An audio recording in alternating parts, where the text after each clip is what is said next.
there, welcome back to the worst Warmachine channel on the internet. I'm Malorian, and this is Malorian Weekly. Yes, I know we're a little bit late this week, but come on, it's a long weekend, give me a break, or I mean, like, what else are you gonna do? Go see some better content? No, really, you probably really should. There's a lot of good stuff out there.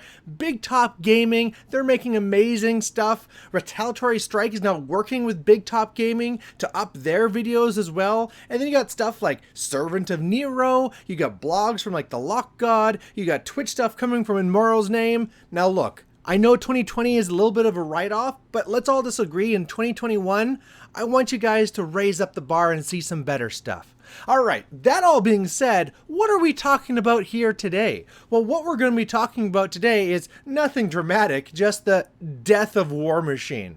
That's right, we're going to be talking about today what in the end is going to be the thing that's going to be killing Warmachine. And to be 100% clear what I'm talking about, I am meaning the absolute death. Like, grab your models, throw them in the garbage, you're not going to get any more games in, the game is literally dead.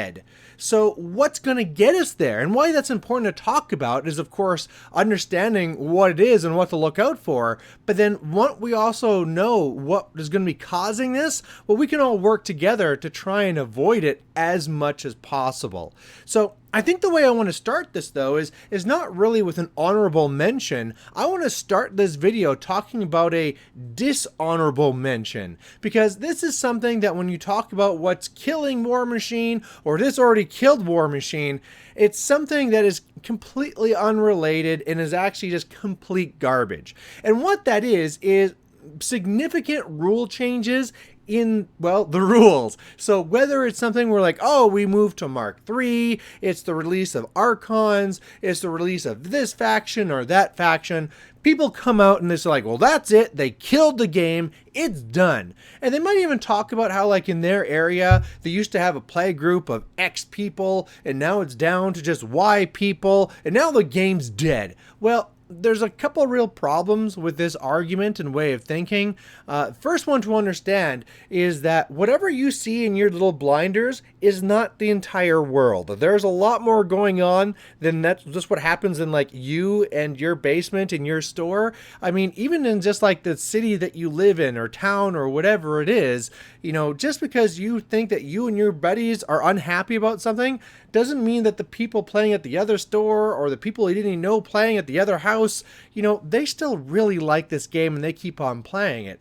And the reason why is because Privateer Press, the people who make this, also love the game, and they're doing it in their best interest to make this as good of a game as possible. You know, like, this is not a game that's controlled by shareholders or anything like that. This is a game made and developed by people that just want to make an awesome game. And so even though they might make some significant changes, it's always going to be with their honest intent that this is going to make it a better, more enjoyable, and more balanced game. So the idea that, oh, this happened and it's gonna kill it, I mean, worst case scenario where maybe they did do like a big whoopsies, well, we've already seen from Privateer Press that they correct it. So a lot of these things where like people are like, oh, well, it's dead because of Mark III, these are grumpy people that didn't want to learn new rules, and yeah, it's a really good game still. So there's my dishonorable mention. Now I'm going to have two honorable mentions, things that you should really think about, although in the end is not going to be the big primary reason. Now, the first one I want to be talking about is the idea of just some other company buying Privateer Press. So we had talked about just recently, we're like, well, those big changes aren't going to really kill the game. Well, that was because it's made by people that love the game. If it's bought out by another company, for starters, like, let's just say, for example, let's say that Privateer Press becomes a big competition to Games Workshop. They decide the way to stop this threat is just to buy out Privateer Press. Well, another company might just buy Privateer Press and be like, okay, great, I'm going to take this IP, I'm going to throw it on the shelf, and we're not going to do anything with it now. Competition done, we win. That is a real thing you have to worry about. Somebody come in with some pocket full of money, and even though they can't really like aggressively take it over. They can't like buy up all the shares because, again, they're not publicly shared. They could just be like, hey, Privateer Press, here's a lot of money. How about we take your IP? And that could be one way where it goes. Not very likely, though. So that's why it's just an honorable mention. Which is funny, though, because I hear sometimes like, oh, it'd be so much better if X company just bought Privateer Press. I don't think you know what you're getting yourself into.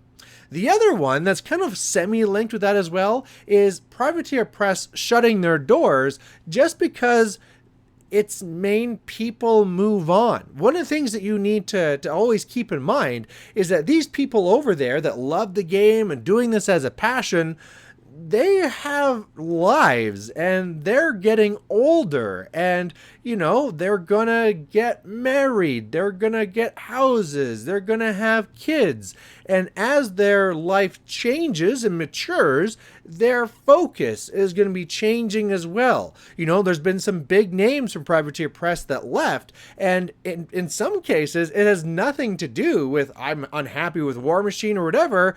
They just need to move on to the next stage of their lives. And you could really imagine if the remaining big names there at Privateer Press were like, you know what, fellas, I'm just not feeling this anymore. You know, like we were doing this and this was fun and this was awesome, but I want to spend some time with my grandkids or whatever it is at that age, right? I mean, this is an extreme thing, but I mean, even before that, it's like, you know what? If I want to do the things what I want to, I got to get a job that pays more. I want to spend more time with my kids before they go to university. Whatever it is, they could make that decision and be like, okay, sorry. I mean, maybe that's where one leads to the other, where they're like, we're not going to do this now, so now this is the time we're going to sell it off to somebody else, and that's where there's real trouble. So another thing to really be looking out for, but again, I don't think it's going to be the primary thing that's going to kill Warmachine. So if that's not the primary thing that's going to be killing Warmachine, Malorian, what is it? Come on, we're what, 7 minutes into this video, and you're still just leading us along? Well, let's just get to it then. The number one thing, and a thing that will kill this game, is going to be the lack of new players entering into the game. We had just talked about how that's how life works.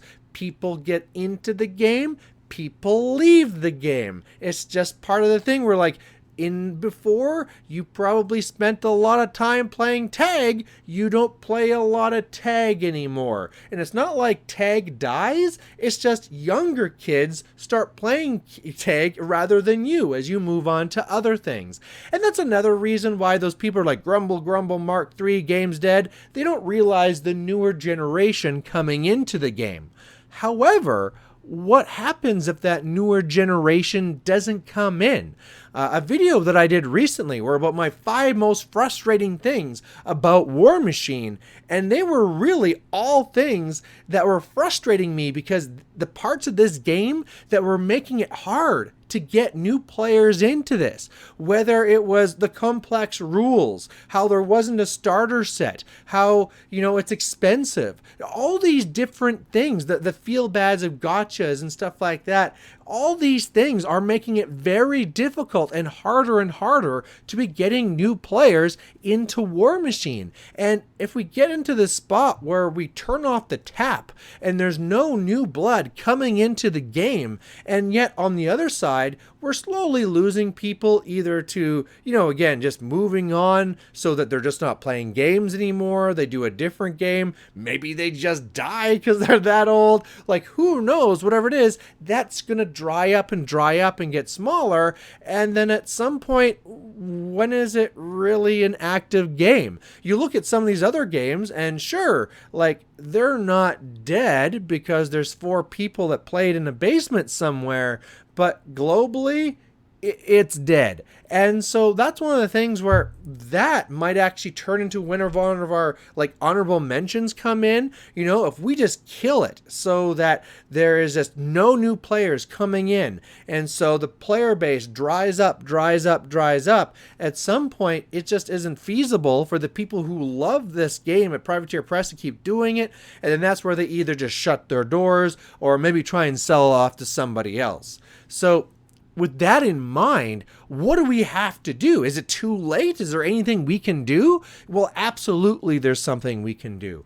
Now, on Privateer Press's side, like I talked about in that previous video, they really have to make sure that there is that focus and that open door to those new players. They have to make that new player set.